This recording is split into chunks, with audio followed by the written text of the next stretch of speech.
السلام علیکم ناظرین، میں وقت پسند تحریر فاطمہ اور آپ دیکھ رہے ہیں سٹی وان نیوز۔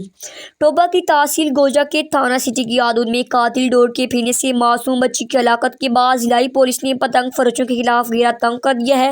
اس سلسلے میں آج ایس ایچ او تھانہ سٹی گوجرہ سب انسپکٹر اعجاز احمد کھوکھر اور ان کی ٹیم نے گوجرہ سٹی سے ملزم ندیم کو گرفتار کر کے اس کے قبضے سے 520 عدد پتنگیں اور قاتل ڈور کی 3 عدد چرخیاں برآمد کر کے اچھی کارکردگی کا مظاہرہ کیا ہے۔ ڈی پی او ٹوبہ نمبر فاروق، ایس ڈی پی او سرکل گوجرہ میاں وقار احمد کی سرپرستی میں ایس ایچ او تھانہ سٹی گوجرہ سب انسپکٹر اعجاز احمد کھوکھر اور ان کی ٹیم نے گوجرہ سٹی سے ملزم ندیم کو گرفتار کر کے اس کے قبضے سے 520 عدد پتنگیں اور قاتل ڈور کی 3 عدد چرخیاں برآمد کر کے کئی معصوم انسانوں کو گلے کٹنے سے بچا کر انسانیت کا بول بالا کیا ہے۔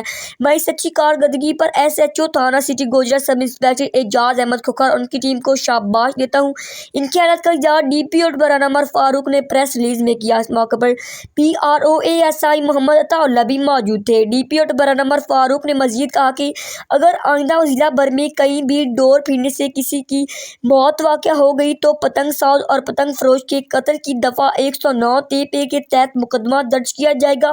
ڈی پی او ٹوبہ نمبر فاروق نے میڈیا کے ذریعے والدین سے اپیل کی کہ وہ اپنے بچوں کو پتنگ بازی کرتا پایا گیا تو اس کے والدین کے خلاف ایف آئی آر دی جائے گی۔ پتنگ بازی ایک خونی کھیل ہے، اسے ہر صورت روکیں گے۔ ٹوبہ ٹیکس سے ڈسٹرکٹ رپورٹر مقبول طارق۔